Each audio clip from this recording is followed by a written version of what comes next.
Hello, and welcome back to the Coop de Villa channel. I'm Scott Cooper, and I'm here with Noah Fisher, and we're here to discuss Aston Villa versus Paris Saint-Germain from the second leg of the quarterfinal of the Champions League. It wasn't to be. It was so close, but so far. So much to talk about. An action-packed game, nearly the comeback of the century. So proud of the boys, and we will be getting into all of that and much more after this.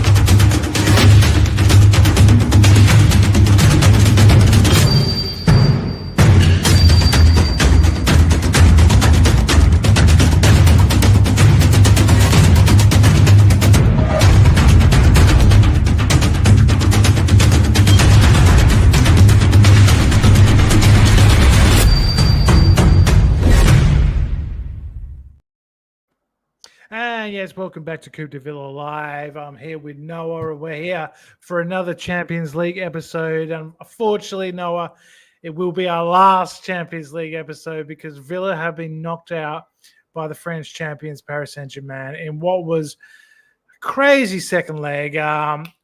Unbelievable sort of game, a sort of script you couldn't write. Obviously, didn't start well. In terms of the game, but before we get to the game, whoever played the Europa League song before the match, I hope they were fired on the spot, walked out of the stadium and before kickoff and told to get on the bus and go home, because that was embarrassing. I felt like it cost the team. I think the bad start, it was down to that. I don't know. It really infuriated me because Konsa especially and a few of the other players were like shaking their heads, and that's not the way you want to start. You know, you want to get the Champions League champions and everyone, go, let's go, let's get him, early goal, right? But instead they're like, what the fuck was that? Like, it was awful, Noah. And I was embarrassed. Yeah, I don't really know what to think because it's 5 a.m. obviously a bit earlier for you. I'm waking up, stream going, half eyes open. I was like, have I clicked on the wrong stream? Yeah. You know, scratching your eyes and you're like, what the fuck is going on? I was like, is this a replay of like Olympiacos last year or something? I was hella confused. I know a lot of the PSG guys, the PSG players look really pissed off. I think Yuri Tielemans was laughing and there's a bit of humor in it. It's obviously just a mistake. Konsa was angry. Was angry. You could tell. But look, that person won't have a job. Unfortunately, that was awful. Last day. And look, let's hope that's not a sign that we're only in the Europa League next year. Let's hope we can play the Champions League song again next season. But look, we didn't start well. I mean, but I actually think we kind of did start well. It was weird. Like, we were putting pressure on. We were playing a lot better than the previous leg in Paris, and we just got caught by two very good counterattacks. And you just, at that point, you're like, this PSG is just different gravy. They're fucking good, Scott, and they're good at what they do. And I agree. I thought we started the game on the attacking front quite well, and I thought, geez, we're going to have a go. We're going to have a good crack at them. And there was a corner that flashed across the box, and I think maybe Onana got a flick on, or someone got a flick on. Yeah, Onana flicked it on. Oh, no, I think the PSG player flicked it on, and Onana just missed it or something like that. But we started the game on the front foot, and fair play to Aston Villa Football Club, from the players, from the managers to the fans. Fucking what a game! I think we've actually been put on notice now by not only teams in England but around the world. We had a fair crack, Scott, at this competition that we thought, people said, we'll be grouped in. It's a remarkable journey. But 10 minutes in, I'm not gonna lie, I went back to bed. I had a bit of a snooze. I was very tired when that alarm went off at 5 a.m. I know earlier for you, but the phone was next to bed. I dozed off until halftime. Didn't mean to. I just fell asleep, but. Yeah. Good second half, though, to get up and watch. It was. Yeah. And, let's get into the second half because that's really where the just all the craziness happened. Of course, like we get the goal by Tielemans just before halftime. Sorry, I'm running on about 3 or 4 hours sleep. I'm tired as you can probably tell. But look, yeah. So and you're thinking, well, it's good, but it's probably not enough. I was still 5-2 down at that point. But then those 2 goals within 2 minutes in the second half. At the start of the second half, John McGinn with the absolute beauty after he got the ball in his own half from Torres, ran probably 70, 80 meters and fired it into the top corner. I know there was a little deflection like the Tielemans goal, but, you don't shoot, you don't score, Scott. You don't shoot, you don't score. That's right. And it went, it was beautiful. And then Marcus Rashford just sort of came alive. And I think he was the difference, the spark, if you like, in many ways. I mean, I think the McGinn goal obviously was the spark, but then he just took that and ran with it.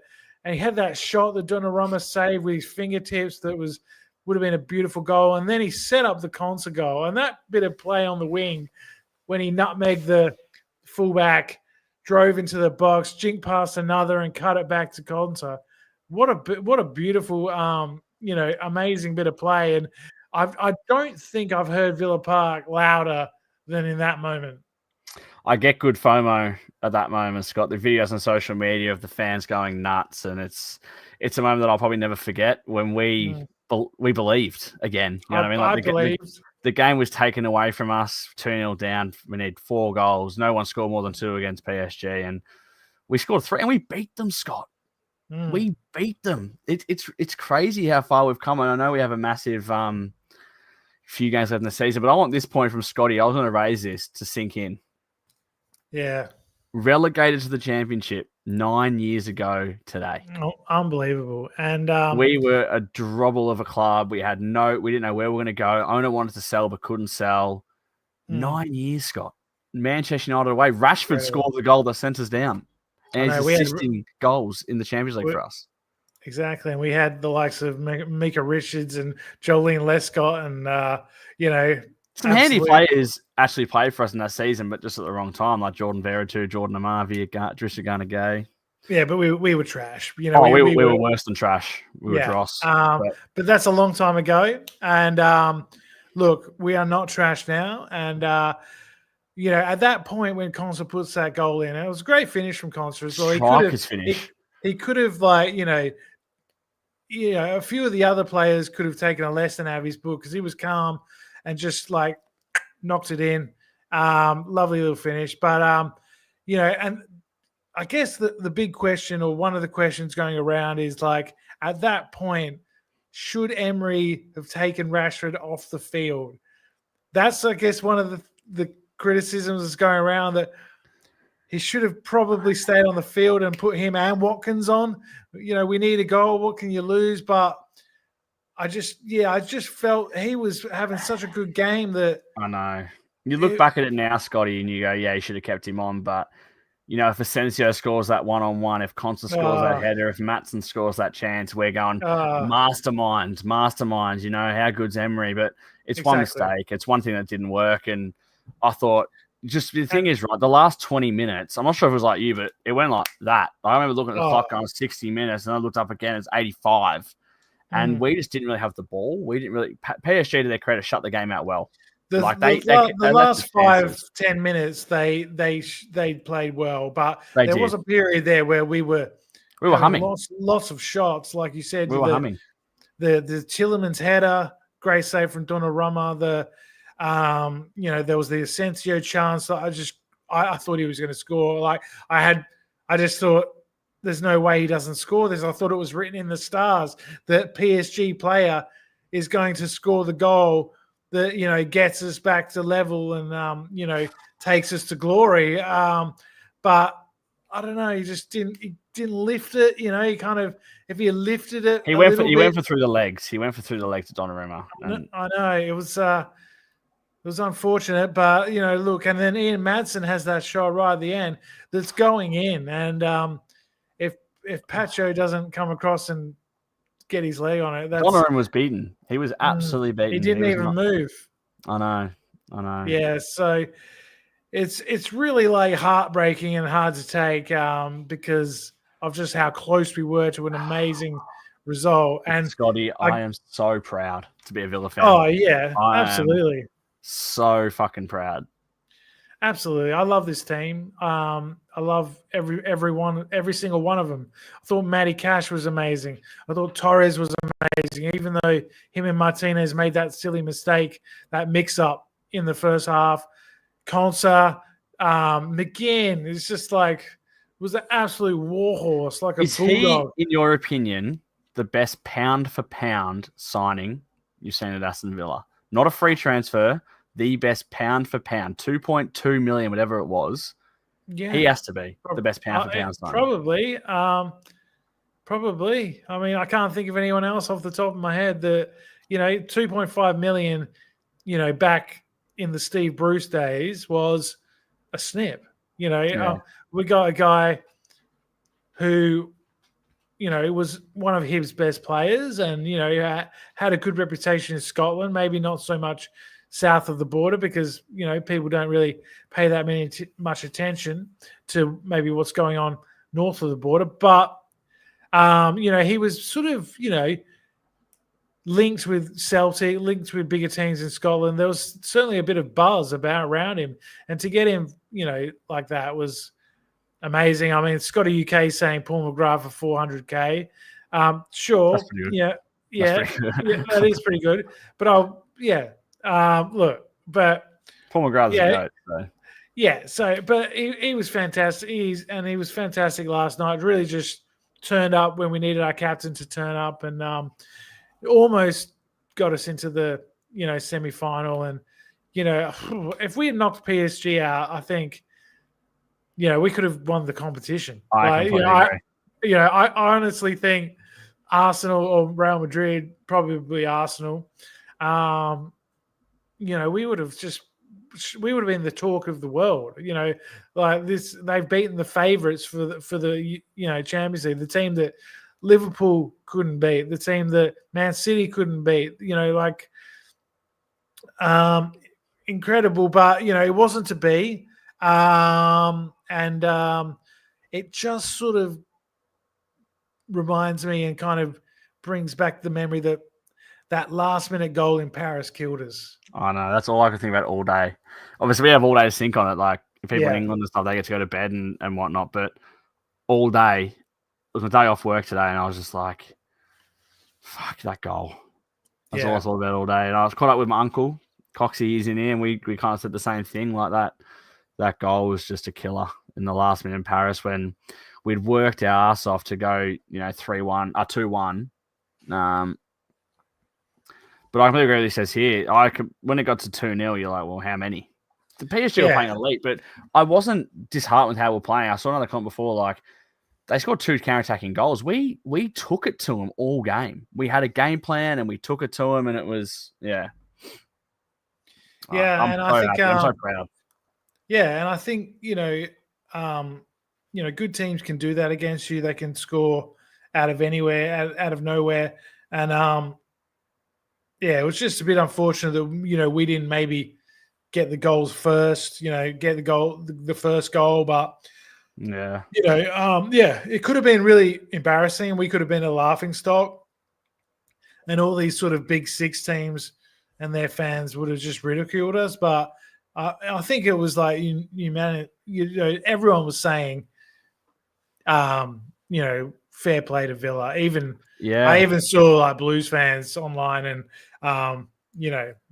and saying fair play. Everyone was. I'm not sure if you saw the James Alcott video. He's an unbelievable YouTuber. Yes, he fully went through our tactics and whatnot. And he's a QPR fan. I love what he says. I'm a big fan of his videos and whatnot. And people are talking about us, Scott. 4 years ago, no one was talking about Villa like they are now. Like, we'll probably talk about, relegation candidates, go back down. We stayed up by goal line technology and all this kind of shit. That was all we were being spoken about. Well, now we're in the FA Cup semi-final. We were in the Champions League quarterfinals, and we almost beat the favourites. We beat the favourite at home. Like, our home record's insane. We have 6 games in the league to go to get us back there, and I think we'll do it. I do think we'll get back there, Scott. I think the players will want it. And hopefully, like the players now, just put this aside and just say Newcastle. Roger says here, like, we've just got to take this momentum, this sort of good feeling, even though it was a disappointing result, and ride the wave and focus it on Newcastle on Saturday. Try and get back into that top 5, and Crystal Palace in the semi-final. Try and win a trophy, because I mean we can still have an insane, incredible season. If we had won last night, there was no guarantee we would win the tournament. Even, the odds are we wouldn't have won the tournament, right? Yeah. There's still amazing teams like Barcelona, Real Madrid, Bayern, Inter left in the tournament. Like, it would have been an amazing achievement, one of the best nights at Villa Park, but it probably wouldn't have been a silverware moment. But we are in a semi-final of the FA Cup. We're 2 games away from one of those moments. And I think if we play like we did last night, we can beat anyone left in that FA Cup. We can beat City, Forest, Palace, of course, right? So, we really just need to sort of harness that and kind of use that and say to ourselves, look, it's another win. Last night was another win, right? We've lost 1 game out of 9, the away leg to PSG, right? And the Bruges game. We didn't lose the Bruges game. Yeah, we did in the group stage. No. I mean, like in our last 9 games in all competitions, right? Yeah. So we've got to use that and just focus on the next game. Try and do something in the cup. Try and do something in this race for top 5. Yeah. And I think we'll get there for the top 5. And I think a lot of people are starting to think that we're a really good team and we deserve to be in that top 5. It all starts with Saturday. If we lose on Saturday, it's completely different. We have to keep this momentum going and ride the waves with it. And the crowd has to stay behind the boys as well. It's absolutely amazing to hear the crowd as loud as it's been in the Champions League nights and whatnot. I said, unfortunately, I couldn't get to one. I wish I was a part of this amazing journey, but wow, I'm jealous for the guys that have been home and away every game. Like, I haven't missed a beat in the Champions League moment. I know it's been expensive to do it, and it's been so worth it. But but if anyone has a spare scarf, let me know. Because the scarves look unreal too. So hit me up. And of course, like the following next Tuesday, we got Man City away as well. So I mean, they're easy beats. They're easy beats, aren't they? But it's the double over it. We have no time to feel sorry for ourselves. That's for sure. We can't start slow in either of those games. Like they are like Champions League quarterfinals for us again. If we want to finish in the Champions League next season and finish in that top 5, some of the performance last night, I wanted to just, I wanted to highlight Anana. I thought he was great. He came into the team, and that was probably the big surprise that he started. Ramsey was left out, and we went double pivot with like McGinn kind of floating between the front 3 and the midfield, getting back when we lose the ball. And I think Morgan Rogers maybe he had a good game, but probably wasn't his best game. So I was actually thinking when Ollie came on that it might be him that sat down, just because he's played so much. And Tillemans came off for the same reasons. I think we saw Barkley back on, which was great. I was surprised. I was like, "Ooh, this is a big game to come back into," but okay. I do back that sub though, because Barkley has a strike on him. I know he didn't really get to use it, but if you're going to back someone in from range, Tillemans has tired legs. Yeah, I mean, Barkley can hit a football. Absolutely. He's got a knack of scoring a goal, an LA goal. Yeah. He's done it before. So, why not? But, look, we're not going to do a huge, long video tonight, but I thought before we finish, we talked about earlier that maybe let's, and you guys please join us in the comments, put down your top 3 Champions League moments from this season, right? I'm going to blame Tommy for this one, by the way. This is Tommy all over it. This has got Tommy all over it. We He should thought he have put Tommy. Yeah, we should have put the Coop de Villa song, instead of the Champions League song. That would have been something. But intro. Now I can hear that Gary's not happy with the loss. Is that true? Is he not coping well? He's not coping well. He was up with me. We were watching the game, and I mean he's still a good luck charm because we won the game, but unfortunately not enough this time. So please put in the comments, what are your three favorites, or some of your favorite moments from the Champions League this season? I'll start, and I'll say my three favorite was the concert goal last night. Was one of them. Like, that roar was absolutely incredible from the crowd, and just that belief that at that moment I thought we were going to do it, and just that to bottle that feeling was amazing. I would say number two for me. That is my number three. Number two, I'm going to say the Leipzig away match. John Duran's goal, Ross Barkley's goal, and just the an away victory against such a big team. And I know they didn't do well in the Champions League this season, but it was a huge victory, and that's when I started to really believe that we were doing something special. And number one has to be, I think, the Bayern win, the first Champions League game at Villa Park for 40 odd years, and Duran scoring that belter of a goal, and just knocking off the team that we beat back in '82 to lift the trophy, and all of that. It's just it was a magic night, and that would be my top three. What about you? My top three, number three, the first game. Tielemans scoring the first goal against Young Boys. I think that goes underrated. I know it was away from home and definitely and whatnot. Number two, Celtic. Rodgers hat trick. The start from that game, Rodgers scored 2 in 5 minutes. And I think everyone's gonna have the same one. The Bayern Munich game. I was over there in England, obviously not at the game, and doing a live pod with you straight afterwards. I know we're kind of debating, do we do one? Do we not? And that was probably one of my favorite pods I think I've done for this channel was post that Bayern Munich game. And like for people like Scotty, you came in the comments, like first game at Villa Park, he was there at Rotterdam and whatnot. And I think it's just like the moments, the emotions, the passion, the whole competition, Scott. Like if I could go on and on, but Scotty picked a good one here. Rodgers' goal in Paris was a bit of 4 minutes of absolute, just splendid kind of. There's some good ones in here as well. There's some good ones in here. KM Guard had a good one as well. Just United not being there. That's funny. Mings picking the ball up. Young Boys is under. I reckon I agree with Peter Caulfield. That's literally what I've done from Peter Caulfield. Another Melbourne line. So shout out to you, Peter. The Young Boys was special because I think it was the first game of the whole tournament, wasn't it? It was like that's what I mean. Yeah, we were the first game. Yeah, and it was this new format, and everyone was kind of trying to figure it out still, and we were top of the league, I think.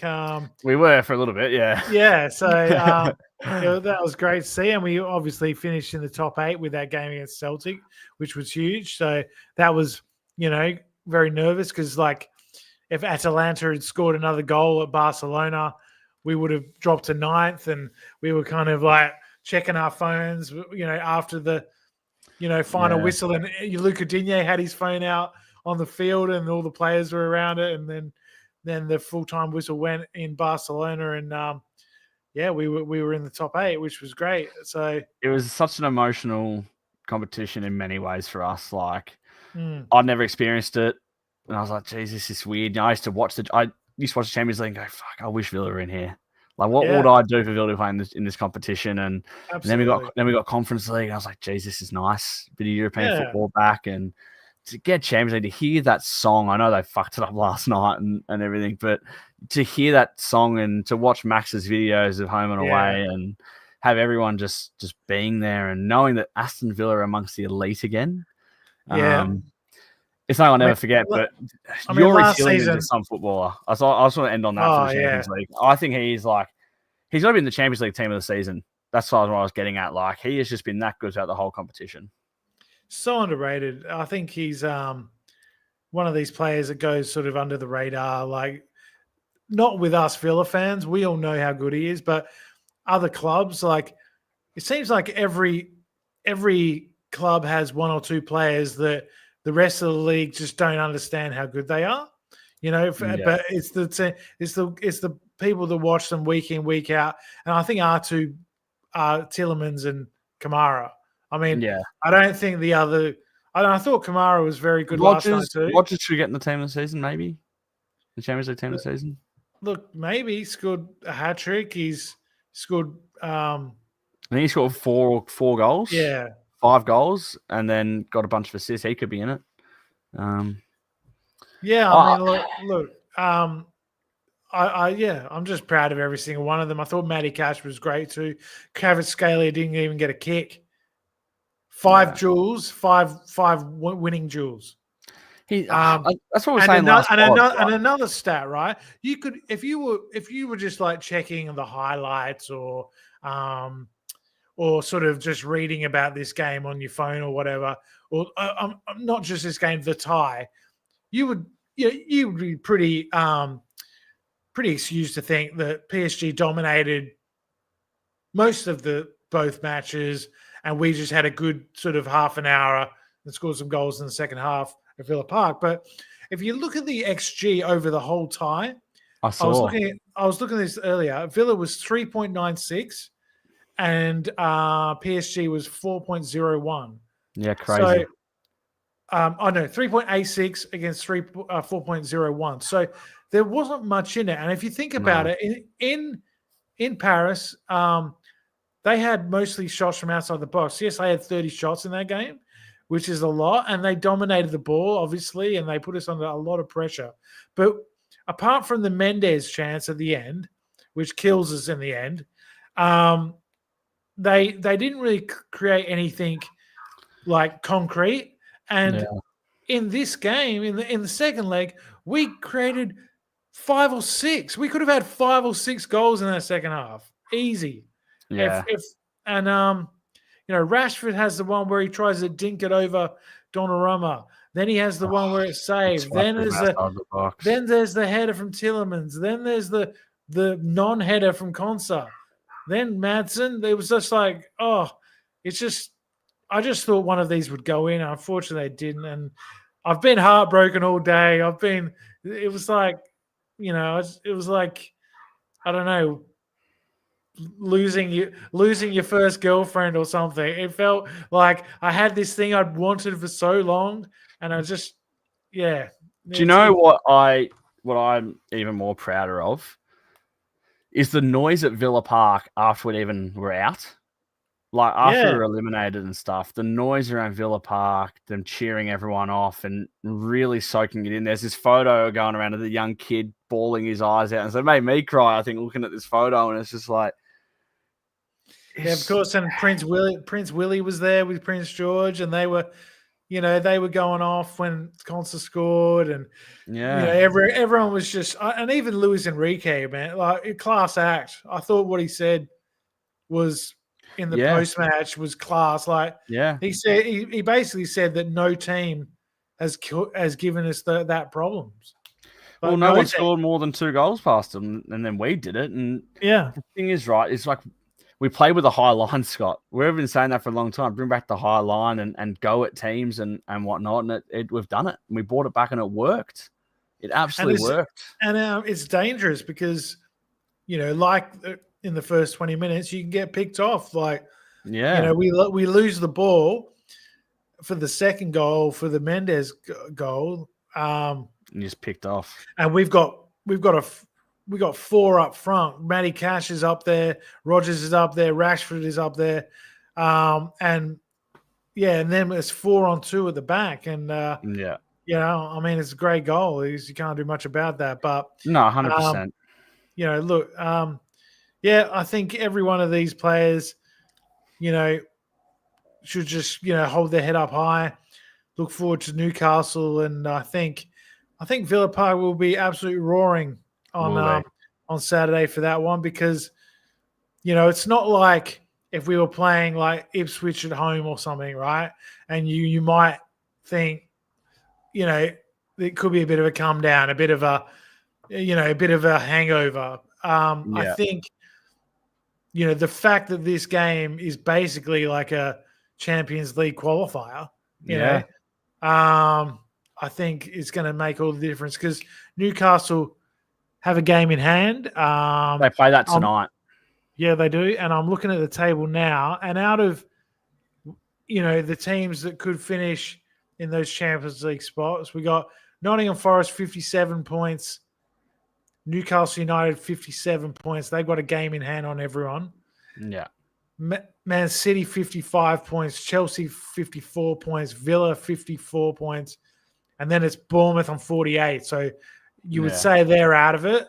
Well, we play them. So we play Bournemouth and Fulham as well in this run home, which is crazy thing, all the teams we play. And then we've got Tottenham and United. And obviously United have always been a bogey team for us, and Tottenham battered us earlier in the year. So we've got games to win. And if, I think, honestly, coming out of this next 3 games, if we get 7 points from our next 3, I think we get it. Yeah. Even 6 might be enough, but yeah. Depends who we drop points to. That's how I see it. Yeah, exactly. I think we have to beat City. I'm not sure anyone else in the comments think, but I think Man City is now probably the biggest game. You see, possibly. We can't lose to City. That's how I see it. If we cannot lose to them. But I don't think we'll finish ahead of City. I think we'll finish ahead of Chelsea and Forest. You reckon? If we finish in that 5th spot, I think Newcastle will finish 3rd, City 4th, and we'll finish 5th. Yeah. I think that's... I'll take it. I'll absolutely take it. I think Chelsea are looking a bit nervous, and they've got some tough fixtures, probably the toughest fixtures. Good. And Man City have got probably the easiest fixtures, and Newcastle have got some difficult ones, some easy ones. But I'll tell you what, Scott, I'd actually rather be in our position. As we know, it's hard to hold on to spots. It's hard to protect your spot when you're not playing great football. At the moment, we're playing great football, and we're coming like a freight train, and we want it. Yeah, and I mean, look, we've got the home game against Newcastle, home game against Fulham, home game against Tottenham, right? Yeah. I think we can win all them. And we have to win all them, right? I agree. Then our away games are City, Bournemouth, Man United. Yeah. So, it's gonna come down to the final day, and we got United, Old Trafford. And do you know who else plays on the final day? Forest play Chelsea. Oh, far out. That could be something. So that's massive, isn't it? Yeah, it is. That's so massive. That final day could be very exciting for the chasing pack, and there's not really much else going on. The title's over, relegation's over. So really everyone will have their eyes on who finishes top 5, and I think Scotty's gone here. I'm by myself. I've lost Scotty. Oh boy. It could be Oh. I think I've still lost him, guys. What do you reckon? He's staring down the barrel of the camera here. I think I'm back. Oh, I think I've got you. You're cutting in and out. You're lagging a lot, Scotty. WA Wi-Fi, no good. Western Australian Wi-Fi is terrible. I don't think I've even got it still. This is not good. This is not high production. We're not like the Claret and Blue. We did it our own way.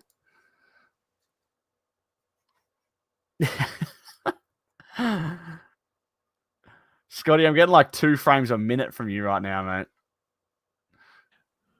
Oh, dear. Oh, I got audio back. Have we got you back, Scotty? Yep. You got me? All right, let's wrap it up. You wrap it up, Noah. Let's do predictions if you can. Have I got you? Oh, I don't think we got predictions. I'm going to go, I know Scott's not here, but I'm going to go 2-1 versus Newcastle. I think we'll win. Scotty, you look very happy there. You're nice and smiling. Classic Perth. This is great. He's freaking out here. Scott would hate this. I know he probably 3-1. He says we slowly here, but that's another episode of Coop de Villa. I've got you back. No, I don't even know. But we'll see you guys after Newcastle.